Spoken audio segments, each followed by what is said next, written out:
Your phone is already buzzing. Emails. Deadlines. Expectations. There's traffic outside. The boss is angry. Your brain. Overloaded. And what do they tell you? Just stay calm. Take a deep breath. Don't take it personally. But how? How do you stay calm when the world is built to keep you anxious? What if I told you? There's a philosophy that's not about escaping the world, but about facing it, calmly, powerfully, and peacefully. It's over 2,000 years old. And somehow, it feels more relevant than ever. This is Stoicism, the ancient art of staying super chill, even when nothing else is. What is Stoicism? Let's begin with the basics.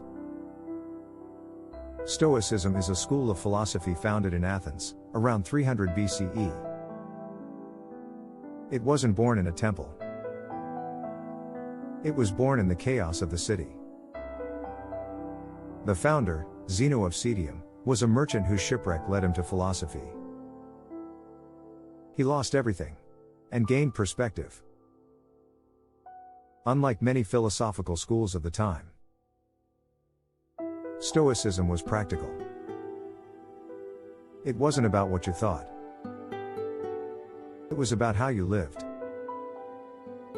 Stoicism was embraced by all walks of life. Epictetus, a man born into slavery,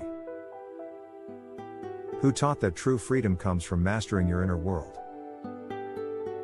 Seneca, a wealthy Roman advisor, who wrote about living simply and facing death with dignity. And Marcus Aurelius, emperor of Rome, who kept a personal journal of Stoic reflections, not for anyone else, but to remind himself to stay humble and just. These men weren't removed from society. They were deep in it. And they understood. We cannot control what happens to us, but we can control what it means. Core principles of Stoicism. Let's explore the core principles that define Stoicism. These are simple, but not easy. Timeless, but more necessary than ever. Control what you can. Ignore what you can't. Imagine this. You're stuck in traffic. Late for a meeting. The person in front of you is driving slowly. And you're furious. Now pause. Ask yourself, can you change the traffic? Can you control that other driver? No, you can't. But what can you control? Your breath. Your reaction. Your internal state. This is the first and most important Stoic teaching. Focus only on what is within your control. Not the weather. Not the stock market. Not other people's opinions. Only your actions. Your thoughts. Your choices. Seneca said, "We suffer more in imagination than in reality." It's often not the thing that hurts us, but our thoughts about the thing. Let go of what isn't yours to carry. And suddenly, your load gets lighter. Premeditatio malorum, expect the worst. This sounds dark at first. Expect things to go wrong. But it's not pessimism. It's preparation. The Stoics practiced a mental exercise called premeditatio malorum, literally, the premeditation of evils. Each morning, they imagined, what could go wrong today? The point wasn't to worry. It was to train the mind to expect setbacks, so that when they arrive, they don't shake you. Think about it. You rehearse for speeches. You train for emergencies. Why not train for life's emotional surprises? Try this tomorrow. Before you begin your day, ask, what challenges might I face? Traffic? A rude coworker? A rejection? Now, how will I choose to respond? The Stoic doesn't avoid discomfort. They anticipate it. And that's how they stay calm. Memento mori, remember you will die. We spend most of our lives acting as if we have forever. But we don't. Memento mori, remember, you must die. Wasn't meant to be morbid. It was meant to wake you up. We avoid thinking about death. But in doing so, we forget how to live. Marcus Aurelius wrote, you could leave life right now. Let that determine what you do and say and think. Ask yourself, if this was your last week alive, would you still be angry about that email? Would you still be chasing validation? Or would you say I love you more often? Would you take that walk? Would you finally breathe? And be? Memento mori isn't about fear. It's about urgency. A gentle reminder. This moment matters. Virtue over pleasure. The modern world tells us. Chase happiness. Chase pleasure. Chase more. But Stoicism flips that script. It says, don't chase happiness. Chase virtue. Because when you live right, happiness follows. What is virtue? It's wisdom, courage, justice, and self-discipline. These four, together, define a good life. Stoicism isn't about feeling good. It's about being good. Especially when it's hard. When you're insulted, and you stay kind. When you're afraid, and you still speak the truth. When you're tempted, and you choose restraint. That's strength. That's character. That's Stoic. Stoicism in modern life. Let's bring these ancient ideas to life, today. Scenario, angry boss. You're in the middle of a workday. Your boss snaps at you. Harsh. Unfair. Your first instinct? Defend. React. Maybe yell back. But a Stoic would pause. They'd think, can I control their mood? No. Can I control mine? Yes. And so they breathe. They stay centered. They respond, not react. That's real power. Scenario, social media overload. You scroll.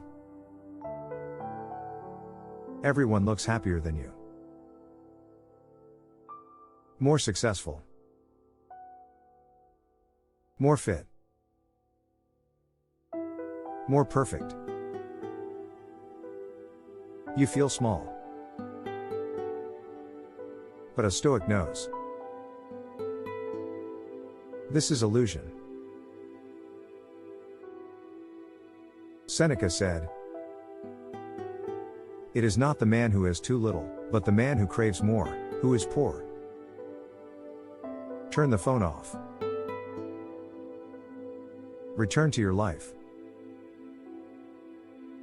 Be present. Be grateful. Live simply. Live fully. Scenario: when life collapses.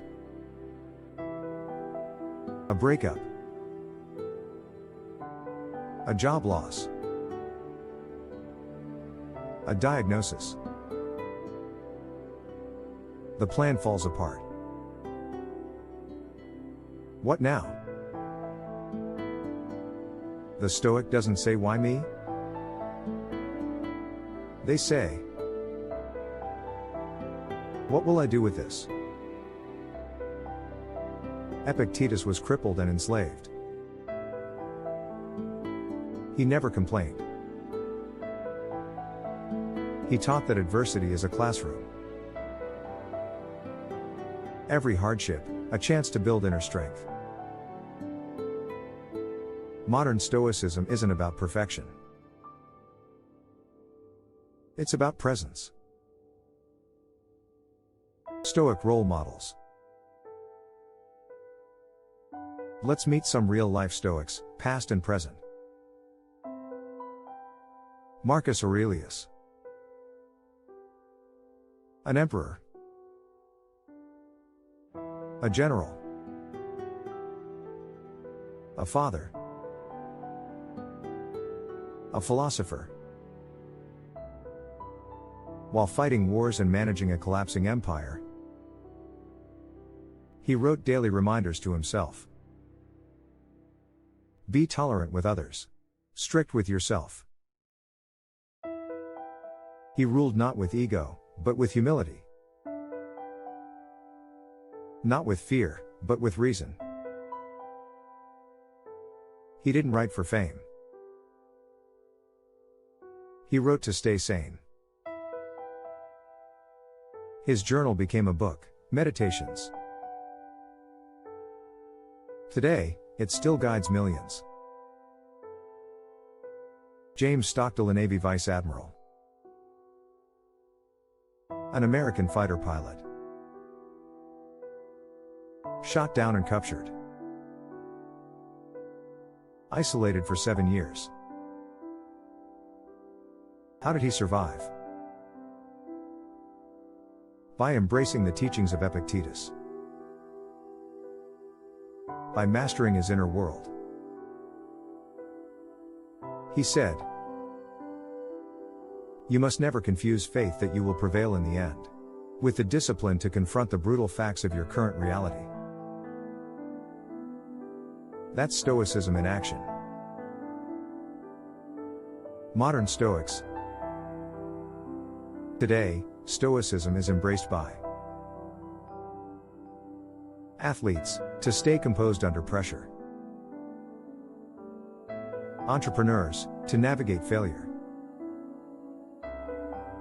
Monks, to remain present. Therapists, to help others regulate emotions. Stoicism isn't ancient. It's eternal. Stoic practices for daily life. Want to live Stoicism? Here's where to begin. Morning practice. What could challenge me today? Mentally rehearse. Prepare to stay calm. Evening reflection. Did I live with virtue? What went well? What could improve? The pause. In a moment of stress, stop and ask, is this within my control? Daily quote. Pick one Stoic line. Carry it with you. Live by it for the day. Little by little, you'll change. Not all at once, but gradually. Deeply. Quietly. Like a river shaping stone. The super chill mindset. The world is noisy, but you can be still. The world is cruel, but you can be kind. The world is fast, chaotic, exhausting, but you can become unshakable. You can slow down. You can breathe deeper. You can choose stillness. That's Stoicism. Not an escape from life, but a way to stand strong in the middle of it. A way to be super chill. Thanks for watching. If this brought you clarity, subscribe. We've only just begun. Stay chill. Stay strong.